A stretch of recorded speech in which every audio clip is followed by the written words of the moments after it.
This is lesson 9.3, central and inscribed angles. So in this lesson, this is the bulk of what's on the quiz, so it's kind of an important one.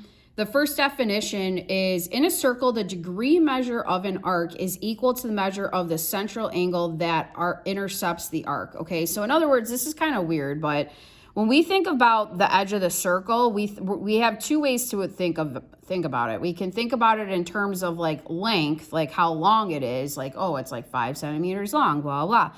Or we actually think about how many degrees are in the arc length, okay? So the big thing you guys got to take away from this lesson is that the number of degrees in the central angle will equal what it is, meaning from the center, will equal what the degree measure of the arc is, okay? So we're going to actually look at all the arcs in terms of degrees in this lesson.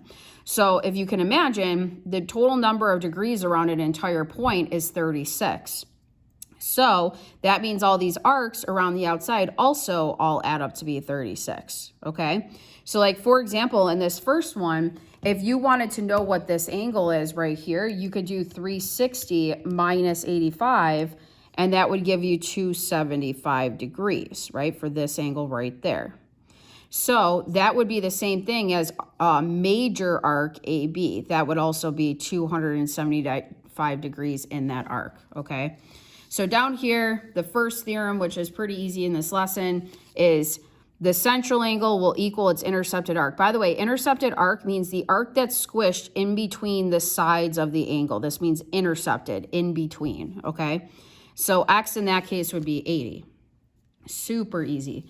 So if you guys look at example 1, it says, given the label diagram at the left with diameter AB, find x. Okay, so first off, before we even start this problem, if this is 60, you guys have to remember that this whole thing, anytime you have a diameter in there, like the degrees half around like a circle or the point are 180. So I need to figure out what this is right here. So this is going to give you 120. 180 minus 60 is 120.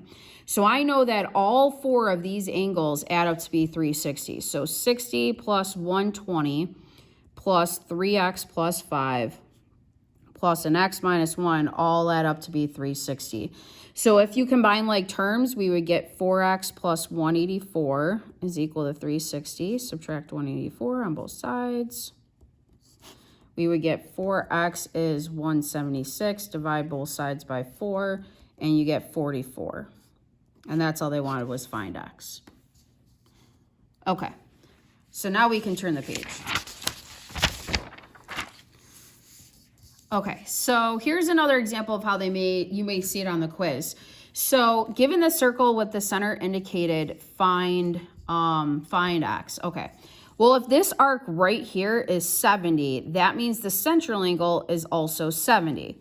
So now you might be saying, well, now what? Well, like I was trying to tell you guys in the other lesson, if ever you get stuck on a problem, it's probably because you're not thinking that all radii are congruent. So that actually makes this an isosceles triangle where these base angles are congruent. And we know how to solve for that. You can either set up an equation, like for example, I could do x plus 70 equals 180. Or you could just do 180 minus 70 and then half it, right? Like that's the same thing. Okay, but I'll just show you an equation form just so you guys have it. So I would subtract 70 on both sides. 2x is 110. Divide by 2, and you get 55. And that would be what x is, okay? Example 3, if this is 72, x would also be equal to 72, kind of a joke. Okay, super easy. Central angles are the best. Okay, so that's the first type of angle. Then the second one is inscribed. Now, how they differ is a central angle, as you notice, the angle, like the vertex of the angle, this is the vertex of the angle, like here's your angle, okay? So like the vertex of it or the corner of it is on the center. So when it's inscribed, if you notice, here's the angle, okay? The vertex no longer is connected to, it's on the edge of the circle. So when that happens, that's what makes it an inscribed angle. So whatever this arc is, the intercepted one that's squished in between the two sides, this inscribed angle will be half of it. So if this is 100, this ends up getting halved.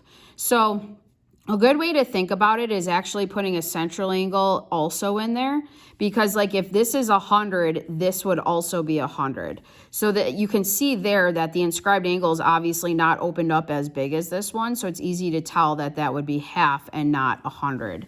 Okay.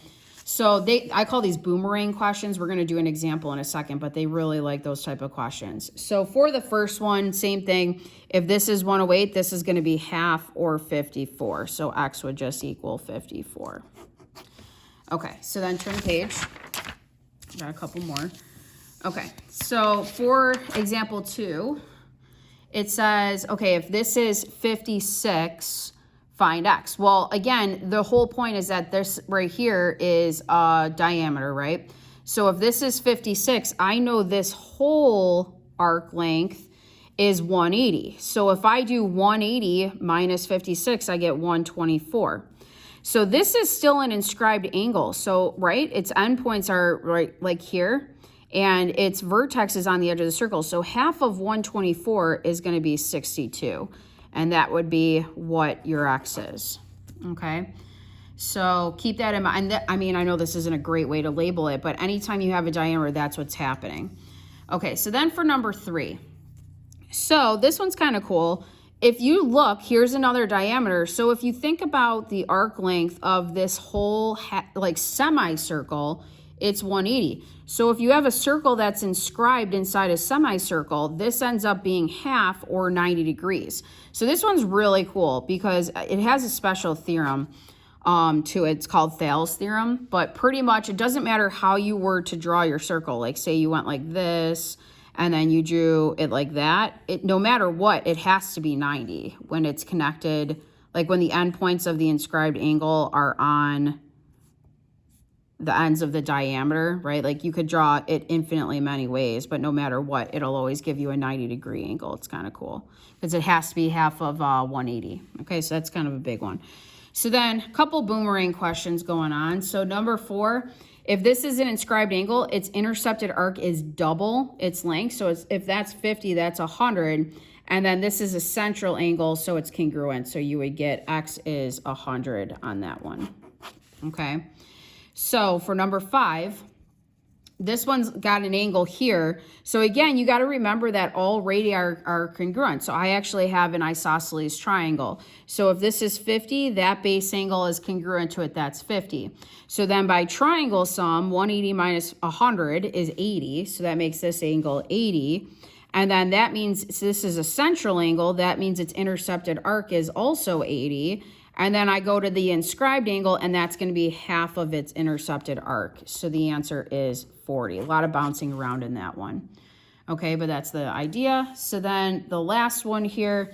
Now this one, you guys might see some ratio questions. It says the ratio of arc AB to BC to AC is in this ratio. They want us to find X. So don't ever let ratios scare you. What you can do is, you know that these 3 arcs added together equal 360.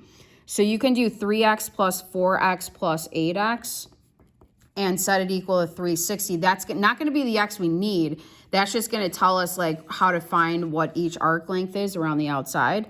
So when I solve this, I get 15x is 360, divide both sides by 15. X would be 24. Okay, again, that's not my answer. So this was like 3x, this was 4x, this was 8x. I probably should have used a y, but it's okay. So if I put this into there, this is really 3 times 24 or 72. This one would give me 36, and then this one would give me 192. All I'm doing is subbing 24 in there. So the one that matters is this one, because if I look, here's X, okay? It's inscribed to arc BC. So whatever BC is, it's going to be half of it. So half of, I'm sorry, this is an 96, not a 36.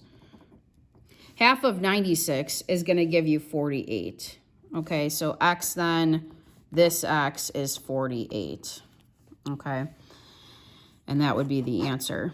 Next time I should have probably called it Y, but it's not a big deal. Okay, so that's it for this lesson, guys. Thanks.